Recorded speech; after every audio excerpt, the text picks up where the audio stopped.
You're not gonna use me for shit. I'm sorry. I'm sorry, baby. Look, I had too much to drink.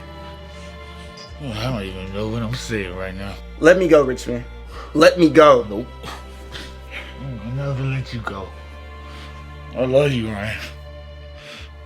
You my baby. You my heart. Look, I'm sorry. I was hanging out with Alex and we was talking about old times.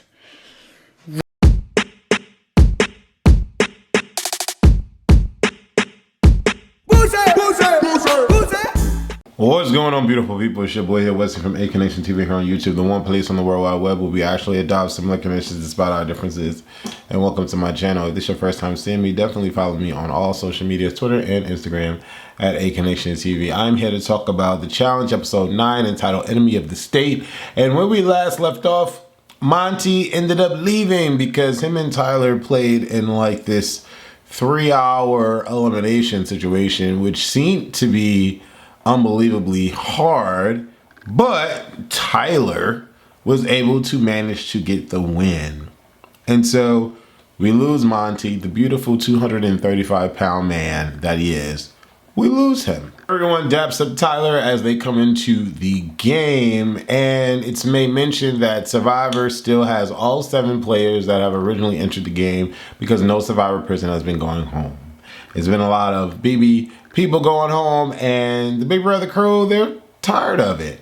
We get this scenario with Sebastian and Tori, and right away I'm like, okay, this is gonna be a combination of us dealing with Sebastian and or Tori and Tyler as well. And I'm like, I hope that Tyler is safe because I like Tyler, and I hope that Sebastian and Tori get separated because Sebastian just seems like an opportunist to me, and I'm not necessarily feeling the vibes that I'm getting from him through my TV screen. Michaela has a conversation with Chris, the Survivor winner, and I'm like, okay, so this is gonna be between Sebastian and Chris. Very interesting. And Michaela is telling Chris that he has ruined a lot of connections with people in the house and that people don't trust him anymore.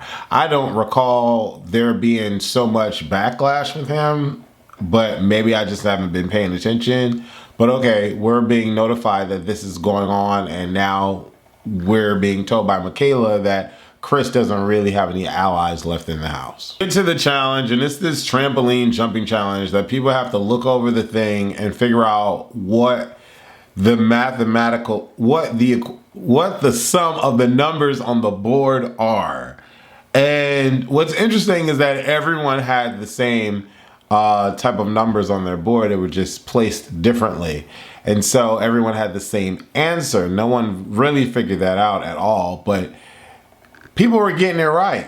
Sebastian was the first one to get it right. Then it was Chanel, then it was Fessy, then Tori, then Josh, and then Michelle. So we have our 6 people going into round 2, and then this 18-wheeler kind of a truck situation pulls up with a trampoline on the back of it. Now in my mind, I'm like, what kind of safe challenge is this not?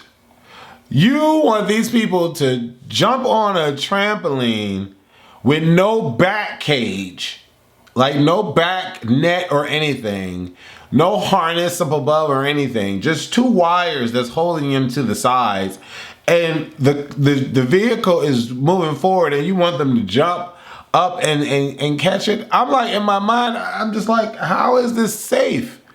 How is this not another Olivia accident waiting to happen? What is the people of this challenge franchise thinking? I'm so confused. And I'm wondering if any of these contestants actually complain about any of these challenges, or are they just like, yay, we're about to do this challenge, hip hip hooray. Hold on one second. I'm watching the live feeds of Big Brother, and somebody's changing. Even though it's Jared. Jared is not really that hot to me, but I don't really. I was like, yeah. And he was like, so were you eating the slime? I was like, yo, nah, I couldn't let none of the slime get in my mouth. Ayo. And the deal. I couldn't let none of the slime get in my mouth. I'll check you in the morning, Kim. Night, night, bro. Yes, sir. Good night. So so Blue is up there sleeping in the HOH room with Jared. See, Blue is funny because she was like, now I have to go act. Anyway, that's a whole different show.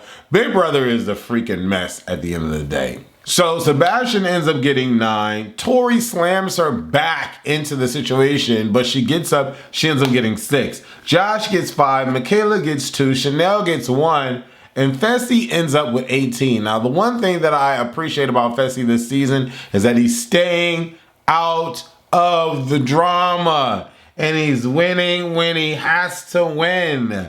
Fessy, wow. Fessy, good job. Not only is he being cocky, but just low-key cocky, he's doing what he has to do and winning when it counts.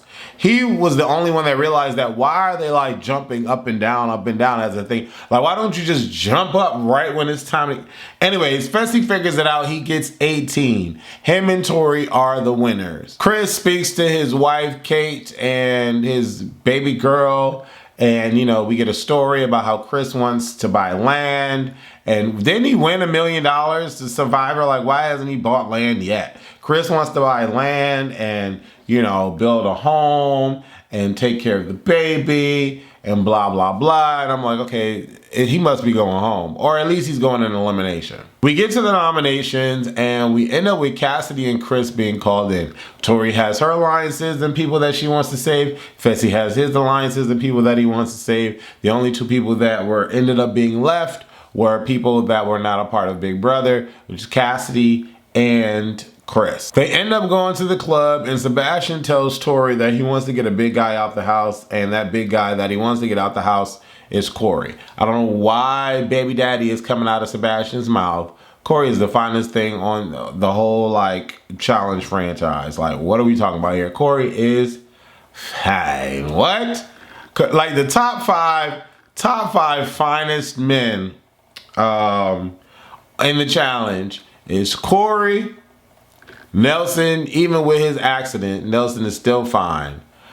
Amber's boyfriend, you know, he's just Chauncey, just fine as hell.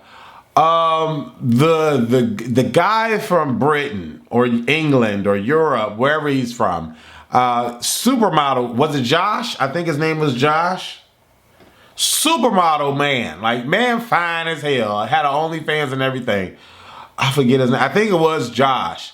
And then the 5th one would be Amber's ex, the light skin that was cool with Corey and Nelson. I forget his name, but Amber's ex. Them are the top 5 finest men in the challenge. Because godly, what? But yeah, that's neither here nor over there somewhere. Let me get back to talking about. Anyway, Sebastian wants to get Corey out the house, and I'm annoyed because, you know, who wants Corey to leave? Like, but this is not a good thing because Sebastian is telling everyone and suggesting this to everyone. And Corey has not made any enemies in the game. So people are coming to Corey and telling Corey. And Corey fine ass finds out the next day. He starts questioning people. Now, it gets across to Chris. And Chris tells Corey, and Corey goes after Sebastian, right? Because people are saying that, oh, this is happening, whatever. Corey ends up questioning Sebastian. Now, Sebastian lies right out of his mouth to Corey. And Corey has been playing this game long enough, and he does not believe Sebastian, which is great. I thought it was like really bold of Sebastian to be sitting here telling Corey this flat out lie that Chris is the one that called out his name and everything. I was just like, what in the world is happening here? What is going on? Cassidy is feeling some sort of way. Chris is feeling some sort of way. Everyone's in like this dire strait of like, oh my God, I can't go in. I'm not supposed to go in. Please don't put me in. And Fessy, when Chris, you know, went up against Fessy, or not went up against Fessy, but questioned Fessy, Fessy was like, I had to throw you in. I wasn't going to throw Tyler in. He's a part of the Big Brother alumni. I'm a Big Brother. He's a Big Brother. Big Brother are fallen. Survivor is still strong. You had to go up. I couldn't put these people up because they're part of my alliance and blah, blah, blah, blah, blah. And I'm like, I can respect and appreciate the way that Fessy is playing the game this season. Oh my God, such a turnaround. Oh my God, such a turnaround. Fessy has the potential to be a great player and a cool guy in this competition, and I'm shocked that I've ever been able to say that. We get to eliminations, and Sebastian gets 6 votes, Tyler gets 5 votes, Alyssa gets 1 vote, Johnny gets 1 vote, Sebastian gets pulled in against Chris. And to be honest, I didn't really understand what the hell this kind of elimination was. Like, what was the point of this? I was so confused. I didn't understand it, but at least they didn't have to get physical. At least they didn't have to eat anything horrible or whatever. It was a straight elimination. And Chris ended up crushing it. And so Sebastian is gone. Am I sad? No, because he came after baby daddy. And that's just it. I can't wait to see what happens next. I want Corey to play in this finale. That's all I want. And I want Corey to win. If Corey doesn't win, I want Desi to win. Those are the 2 people that I'm championing for. And I kind of like Michaela too. I think Michaela's cool. And I like Michelle, actually. I like Michelle too. Are there any other guys that I want to win? Tyler. I like Tyler. And I want Corey, Tyler, Michaela, Michelle, and Desi. Those are my top 5 that I would like to see win. Anyways, leave your comments below. Thank you guys for watching. Deuces.